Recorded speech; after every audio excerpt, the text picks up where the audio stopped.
গ্রামে সালমা নামে এক ছোট মেয়ে বাস করত। তার মা মারা যাওয়ার পর তার বাবা দ্বিতীয়বার বিয়ে করেন। সৎ মা নীলুফা বেগম তাকে নিজের সন্তানের মতো ভালোবাসতেন। সালমার বাবা রহমান মিয়া ছিলেন একজন গরিব কৃষক। তাদের সংসার চলত খুব কষ্টে। মা, আজ রাতে কি খাবো আমরা?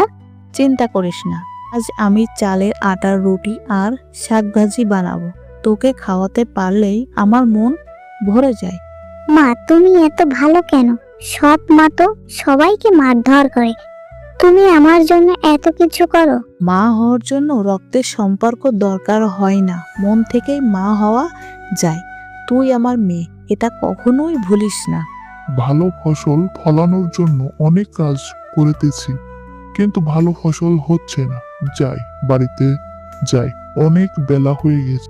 আপনি চিন্তা করবেন না, আল্লাহ আমাদেরকে দেখে রাখবেন। সালমার মুখের হাসির জন্য আমরা সব করতে পারি। আর তুমি এত কষ্ট করো আমাদের জন্য।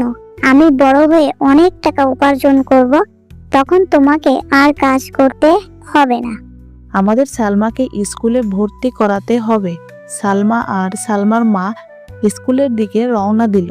স্যার, আমার মেয়েটাকে স্কুলে ভর্তি করিয়ে দিন। আমরা গরিব, কিন্তু ও খুব মেধাবী। আপনি তো সৎ মা, এত চেষ্টা করছেন কেন?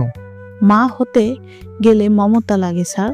সালমার ভবিষ্যৎ ভালো না হলে আমি নিজেকে কখনো ক্ষমা করতে পারবো না। কয়েক বছর পর সালমা বড় হয়ে ডাক্তার হয়েছে, বাড়ি ফিরেছে।